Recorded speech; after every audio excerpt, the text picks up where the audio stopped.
Olá, amigos da TVT, da Rádio Brasil Atual, no ar, o Papo com Zé Trajano. Vocês viram e ouviram aí o mestre Radamés Inátali, os maiores nomes da música popular e erudita no nosso país. Tocando junto com Paulinho da Viola. Paulinho da Viola fez para ele esse choro chamado Sarau para Radamés.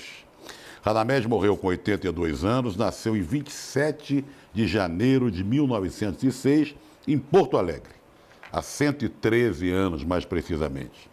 Hoje é o quarto dia daquele crime ambiental lá em Brumadinho. Eu vou falar muito disso hoje. Brumadinho está na ordem do dia, cada hora chegam informações. A gente vai tratar muito disso no seu jornal. Por enquanto, as últimas notícias oficiais, 60 mortos, quase 300 desaparecidos. Vamos falar muito disso no Papo com Zé Trajano hoje. Quero saudar o pessoal de Brasília, TV Comunitária Cidade Livre, Canal 8 de Brasília, pessoal de Salvador, da TV Quirimurê, canal da Rede da Cidadania, canal digital aberto 10.2, e pessoal da NET Rio, que acompanha no canal Meia Dúzia, canal 6 da NET. Hoje também é uma data importante por ser o Dia Nacional do Combate ao Trabalho Escravo, uma luta muito complicada nesses tempos de retrocesso geral. Você pode participar, batendo papo com a gente, trocando uma ideia através do WhatsApp 011 992 030506. Tá? Eu ia me confundindo aqui, mas ainda consertei a tempo. Bom, saiu no meio da tarde uma nota, foi até manchete de alguma, na UOL, por exemplo, com letras garrafais. A Vale não tem responsabilidade pelo crime de Brumadinho e a diretoria da empresa não se afastará das funções em hipótese alguma. Quem disse isso foi o advogado famosérrimo no Rio de Janeiro, tem um dos escritórios mais caros e badalados de advocacia do país, Sérgio Bermudes, que é o defensor, um dos defensores da Vale. Segundo Bermudes, nessa declaração, o que está caracterizado até agora é um caso fortuito, cujas causas ainda não foram determinadas. Porém, logo depois, algumas horas depois, a cúpula da Vale desautorizou a fala do Sérgio Bermudes e disse que é apenas uma preocupação da empresa no momento é priorizar as investigações. Ou seja, eles estão igual o governo do ex-capitão, dando cabeçada um no outro. Um fala, depois retira, é aquilo, não é aquilo. Vamos lá. Vamos voltar a Brumadinho. O crime ambiental, que já está no seu quarto dia, atingiu proporções inacreditáveis. O número de mortos aumenta cada vez mais, a esperança de encontrar sobreviventes diminui a cada instante, as informações são contraditórias, as pessoas, parentes das pessoas que estão desaparecidas, querem saber notícias e não conseguem ter uma informação direito. Também é uma confusão do cão naquela região lá, devastada, né? Devastada pelo descaso da companhia, da Vale, das autoridades. Agora, o que não dá para entender são certas coisas que estão acontecendo. Por exemplo, cerca de 930 homens da Brigada de Infantaria do Exército, sediada em Juiz de Fora, foram colocados de prontidão para participar das operações de resgate lá em Brumadinho. Mas até agora não foram acionados. Até o governo federal, alguns setores do governo federal, acharam estranho que os 930 homens não tenham sido chamados até agora. Não é para fazer o papel de bombeiro, mas esses homens da infantaria são treinados para construir pontes, para ajudar populações em situação de extrema necessidade. Mas o governador de Minas não quis chamar. Mas uma coisa também que chama muito a atenção, eu vi até no blog do Sakamoto, tem relação com a reforma trabalhista. Cada trabalhador da Vale afetado pelo desastre só poderá receber 50 vezes o salário que vinha ganhando. Antes, em novembro de 2017, a indenização por danos morais poderia ser maior. Mas a reforma trabalhista, que passou pelo Congresso em novembro do ano passado, limitou esse ganho do trabalhador brasileiro. É mais uma que a gente fica sabendo depois dessa tragédia, desse crime ambiental lá de Brumadinho. Outro assunto também, que havia muita expectativa, foi a cirurgia que foi submetido o presidente Bolsonaro que desde ontem estava internado no Albert Einstein aqui em São Paulo, e o porta-voz da presidência, o Otávio Santana do Rego Barros, que eu não sei se é coronel, se é general, tem uma patente alta, que é o novo porta-voz da presidência, no final da tarde, lá do hospital, informou que a cirurgia foi muito bem sucedida, apesar de ter levado muito mais tempo do que era previsto. Era previsto para 3 a 4 horas, durou 7 horas. Mas o que chamou a atenção foi que no momento que ele falava, não, além do que ele mais falou, foi: eu não tenho realmente essa informação para lhe dar. Eu não tenho mais essa informação para lhe dar. Realmente eu não estou sabendo, amanhã eu trarei mais informações. É o que ele mais dizia, quase nada de concreto ele disse. Porque além da cirurgia do presidente, ele falou também sobre Brumadinho, falou sobre... O que mais que ele falou? Não, mais algumas coisas que perguntavam. Mas ninguém perguntava para valer o seguinte: o presidente estava em companhia dos 2 filhos, do Carlos e do Eduardo, e da primeira-dama, que chamaram de Michelle Obama outro dia. Ninguém perguntou: escuta, o Flávio não veio, não? Por que o Flávio não veio? Não, ninguém perguntou nada. Curioso, né? O Flávio não tem vindo. Ele que está ali na ponta do iceberg, né? Muito bem. Agora, outra coisa que chamou muita atenção foi a declaração, como é o nome dele mesmo? Otávio Santana do Rego Barros, que falando da cirurgia, falou assim: olha, os médicos aqui do Einstein fizeram um trabalho sensacional. Uma verdadeira obra de arte. Gente, obra de arte, operação no intestino delgado, intestino grosso, realmente é um negócio que eu nunca tinha ouvido falar. Que coisa, né? Falando nisso, eu não sei se cruzaram com o Queiroz, porque o Queiroz outro dia mesmo estava lá no Einstein também, né? Fez aquela dancinha e tal. Será que o Queiroz anda pelos corredores, está ainda hospedado ou internado no Einstein? Pergunta também que ninguém fez ao porta-voz da presidência. Bom, pessoal aqui já se manifestando, nosso pessoal, tá? Vamos lá. Esperando aqui o Felipe colocar. Deixa eu ver aqui, pim-pim, piririm, tá? Ainda não colocou nada o Felipe aqui, estou esperando. Então vamos colocar um pouco de música. O Djavan, querido Djavan, faz hoje 70 anos, a gente está ficando velho, né? Djavan, 70 anos. Ele nasceu em Maceió, tentou jogar bola, tentou ser jogador de futebol lá, no dia 27 de janeiro de 1949. Ele tem muito sucesso, né? Tem muito sucesso. Um dia eu vi um programa do Serginho Grossman, Altas Horas na Globo, todo dedicado a ele, com vários cantores cantando sucessos do Djavan. Olha, não foi 1, 2 ou 3, não. Foram mais de 10 grandes sucessos. Por isso, vamos ouvir e ver o Djavan cantando um desses sucessos. Ai, quanto querer cabe em meu coração. Ai, me faz sofrer, faz que me mata, e se não mata, fere.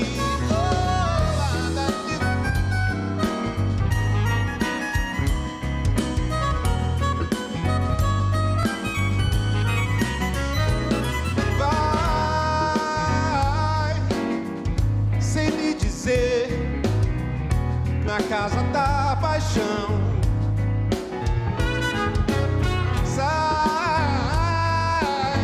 Quando bem quer, traz uma praga e me apaga a pele.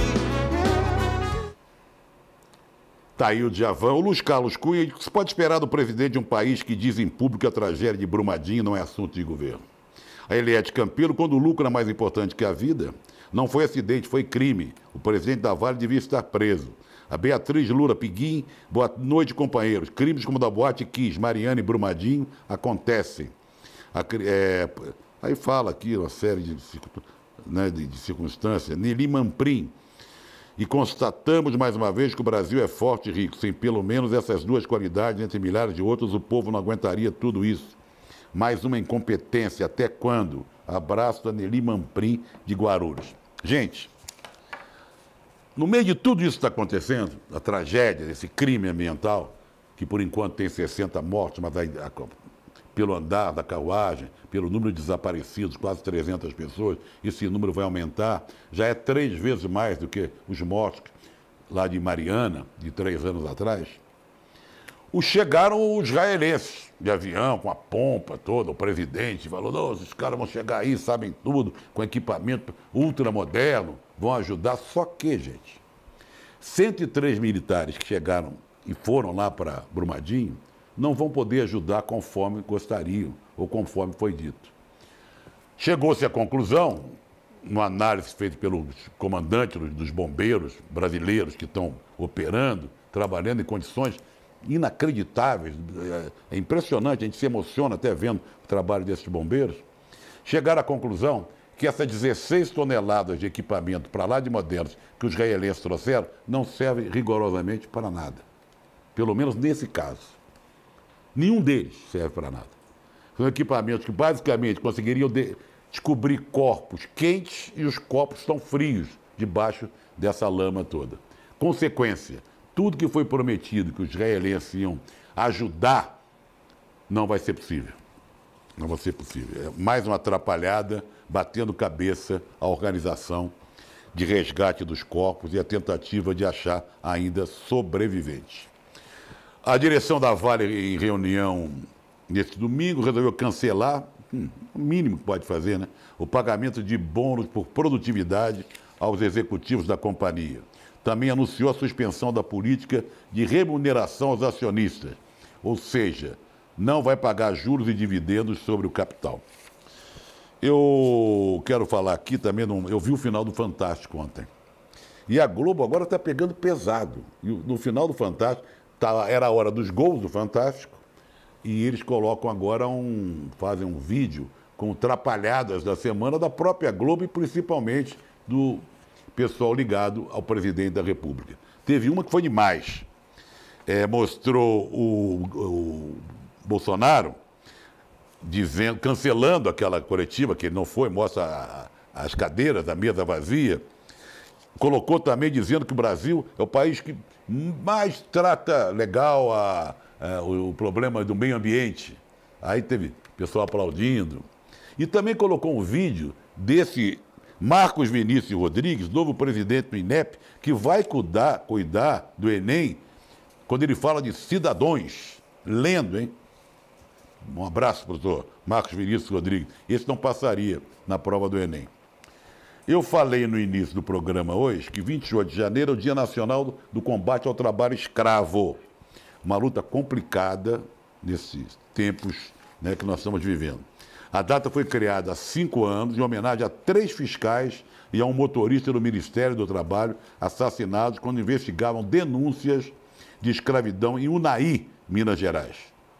Só no ano passado, o governo afirma ter encontrado 1.246 trabalhadores em condições análogas à escravidão. Os números são assustadores.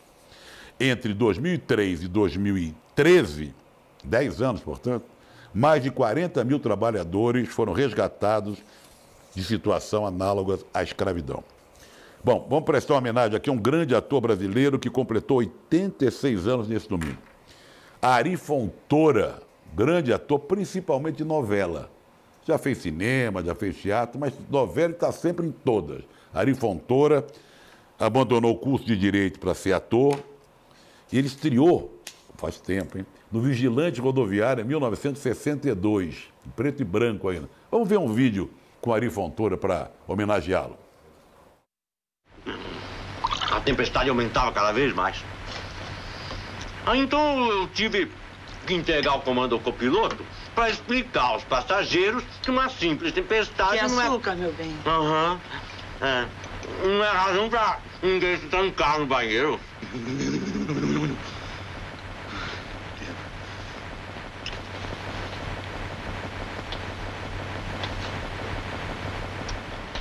Tudo então ficou calmo.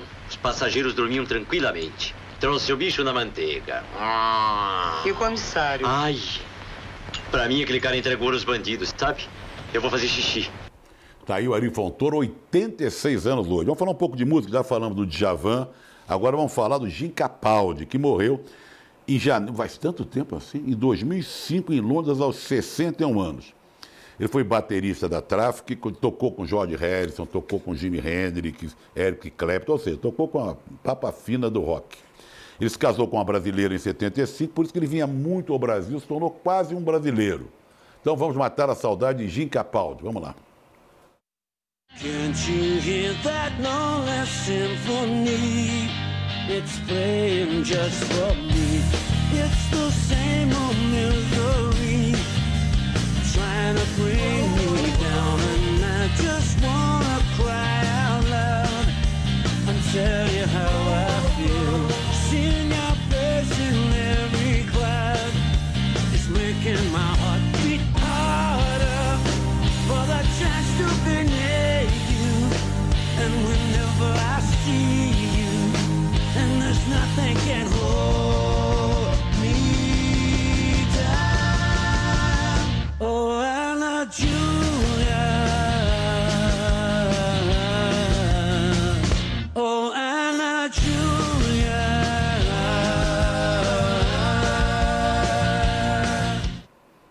Depois, muita gente conheceu a música com Los Hermanos, Ana Júlia, né? Muito bem. O Ramos da Vila Maria, boa tarde.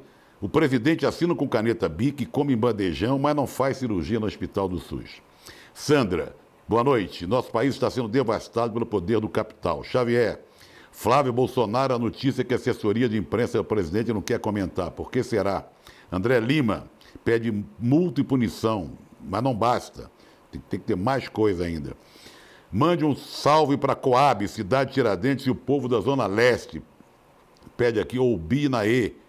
O Zé Antônio da Silva, todos os brasileiros deviam expressar sentimento de luto, tristeza e revolta por mais um crime ambiental como o de Mariana e lá de Bento Rodrigues. Fico indignado com a passividade do governo federal, do ministro da Justiça e do Supremo Tribunal Federal. Falando nisso, cadê o Moro, hein? Vocês viram o Moro por aí? Impressionante, caladinho em cima do muro, tanta coisa para ele se manifestar, nada, nada. Aliás, o que ele foi fazer lá em Davos, o Moro? Passear, comer no bandejão, não tenho ideia. O Bolsonaro prometeu e a coisa está caminhando a se tornar realidade. Na campanha ele falou que ia tentar liberar o porte de armas. Houve uma liberação de armas, mas do porte não. Mas agora a bancada, ele autorizou a bancada da bala a retomar os debates na Câmara Federal sobre um projeto que facilite o porte de armas. A ideia é votar logo depois da votação da reforma, da aprovação, ou não, né? Da reforma da Previdência. Falei no Queiroz, famoso Queiroz, como ficou famoso o Queiroz, né? Que se tratou, fez uma cirurgia lá também lá no Einstein. Ele está assumindo toda a responsabilidade, tudo que é acusado o Flávio está sobrando para ele. Parece uma coisa armada para ele. Ele disse que todos os funcionários, 7, que trabalhavam lá no gabinete do então deputado, foram indicados por ele. Ele parece que essa tática, vai assumir essa tática, só que nós temos que lembrar o seguinte, até agora, o Queiroz não apareceu no Ministério Público para prestar depoimentos. Não foi a primeira vez, não foi a segunda, não foi a mulher dele, não foi a filha. Depois ele veio aqui para São Paulo, fez a cirurgia, ia se tratar. Então a pergunta que eu fiz para o Moro cabe também para o Queiroz. Você viu o Queiroz por aí? Muito bem. O ministro da Educação, aquele colombiano, o Ricardo Vélez, disse que os cursos de nível superior, olha que coisa, hein? Devem ser reservados para uma elite cultural. Ele acredita que a ideia da universidade para todos não existe. Ou seja, a elite vai continuar a elite, aquele 1% dos ricos vai continuar tendo acesso, né?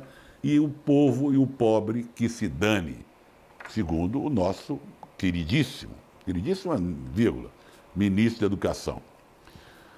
O Malafaia, aquele pastor buque-roto que fala pelos cotovelos, que agride todo mundo, xinga, cospe marimbondo, que é ligado à Assembleia de Deus, e ele e o Eduardo Paes, ex-prefeito do Rio, foram transformados em réus em uma ação por improbidade administrativa.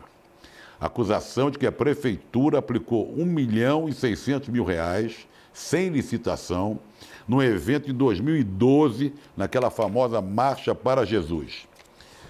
Ele tem se beneficiado por ser presidente da Comerge. Sabe o que é isso? Olha lá, Conselho dos Ministros Evangélicos do Rio de Janeiro.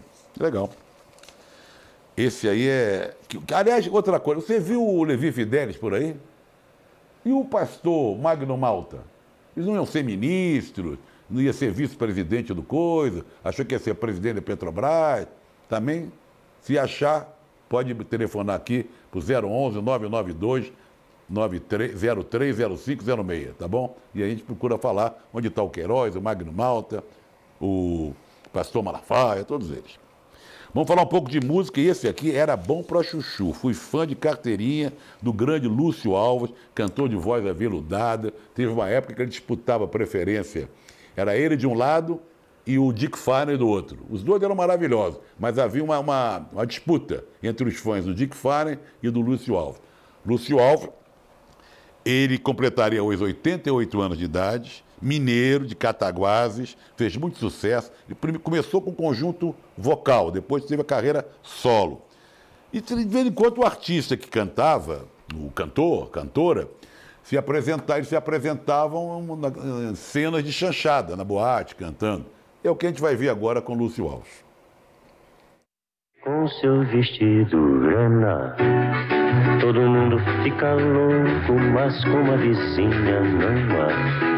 Ela mexe com as cadeiras pra cá, mexe com as cadeiras pra lá. Ela mexe com o juízo do homem que vai trabalhar. A vizinha quando passa com seu vestidinho grana, todo mundo fica louco, mas como a vizinha não há.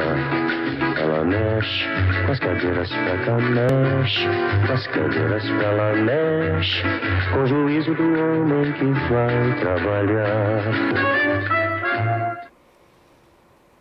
Apareceu no final grande Zé Trindade, mas só apareceu. Esse filme, sabe qual é o nome desse filme? Marido de Mulher Boa, é mole ou que mais? Do J. Betanco. Saudades do grande Lúcio Alves.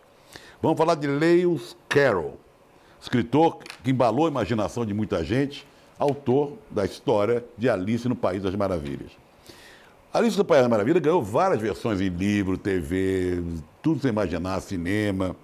Ele é um inglês, nasceu em 27 de janeiro de 1832 e morreu em 14 de janeiro de 1898. Vamos, uma dessas versões a gente vai ver agora. But I'm not Marianne.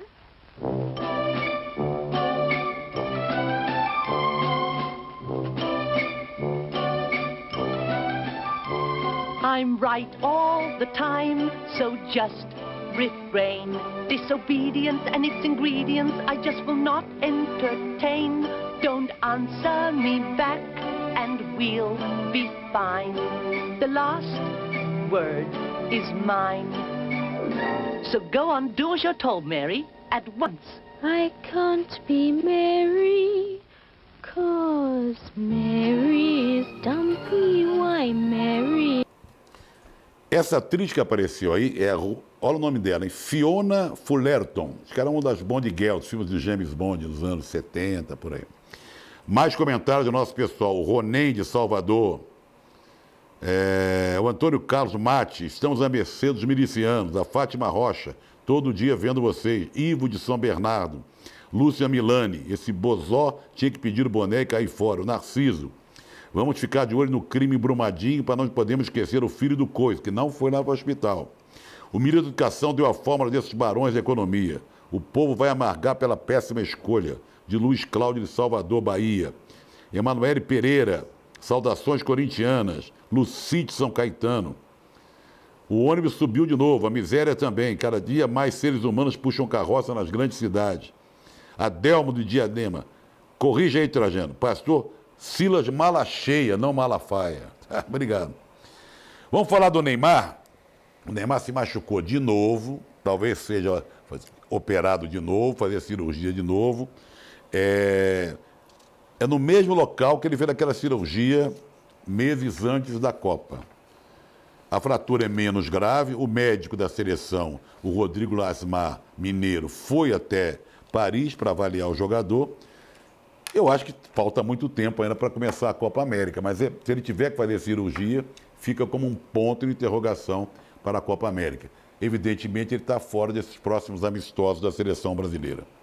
Vamos falar de Campeonato Paulista, que teve o Santos ontem dando um baile no São Paulo. O Sampaoli, meio doidinho, meio metido e tal, armou muito bem o Santos, que era um time desacreditado. E o São Paulo, onde o torcedor depositava muitas esperanças, tomou de 2-0, mas é início de campeonato, não dá nem para o Santista comemorar muito, nem para o São Paulino chorar muito.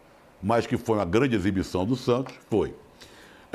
Nós temos 2 jogos, tem um em andamento, Ituano e São Bento. Como é que está? Para o Ituano? 1-0 para o Ituano, começou às 5h30, e Botafogo e Ferroviária jogam às 8h, fechando essa rodada. O Palmeiras ganhou com facilidade do São Caetano, 2-0. Tem obrigação de ganhar, né, desses times mais fracos. Nós temos aí os gols, o Borja fez o primeiro e o Luan fez o segundo. A torcida do Palmeiras, a Mancha Alviverde, fez um protesto muito legal. Nós estamos vendo ainda os gols do Palmeiras. O jogo foi lá em São Caetano. Mas o protesto da torcida do Palmeiras é em relação ao estádio aqui da Turiaçu. Twitter do nosso grande companheiro Mauro Cera Pereira. Ele diz o seguinte: o presidente do Palmeiras chamou o campeonato de Paulistinha, mas segue cobrando preços altos. Contra o Botafogo de Ribeirão, compareceram 23 mil e quebrados torcedores. Ou seja, sobraram quase 20 mil lugares. Que tal dar uma chance a quem não consegue ir aos grandes jogos nessas partidas? Aproveitando isso, a torcida, a diretoria da Mancha Alviverde, fez um protesto na frente do Palmeiras e disse: esse é o nosso pedido. É o que pedimos por todos os torcedores do Palmeiras, sem exceção. Ingressos populares, eu assino embaixo. O futebol não é teatro. Valorizem o maior patrimônio da Sociedade Esportiva Palmeiras, a torcida. Assinado diretoria da Mancha Alviverde. Quem se deu bem lá no Campeonato Carioca foi o Bruno Henrique. Saiu aqui do Santos, foi jogar pelo Flamengo, entrou no lugar do Vitinho e em 6 minutos virou o jogo. Fez o gol do empate e o gol da vitória. A torcida do Flamengo fez uma baita festa para ele e ele saiu todo cheio de pompa. Claro, tinha que sair mesmo, né? Eu acho que eu vou ter que acabar o papo com o Zé Trajano, estava tão bom hoje, muita notícia para dar, não dá para falar de Campeonato Mineiro, Gaúcho, daquele spray de pimenta safado, aquele PM sem menor critério, não deixando os torcedores do esporte comemorarem o 3º gol contra o Náutico. É um absurdo que aconteça isso nos estádios de futebol, uma agressão desmedida ao torcedor. O papo com o Zé Trajano vai chegando ao fim, depois você vai ter o seu jornal, você vai ter mais notícias sobre o Brumadinho, sobre a cirurgia do Coiso, né? Mas vamos encerrar com outro mestre. Abrimos com o mestre Radamés Inhatali e vamos acabar com outro, que é o grande mestre agora do cavaquinho, Valdir Azevedo. Ele nasceu em 27 de janeiro de 1923, estaria fazendo 96 anos. Vamos ver um trecho do dueto que ele faz com a grande amiga Beth Carvalho. Um abraço. Papo com o Zé Trajano fica por aqui. Voltamos amanhã. Até lá.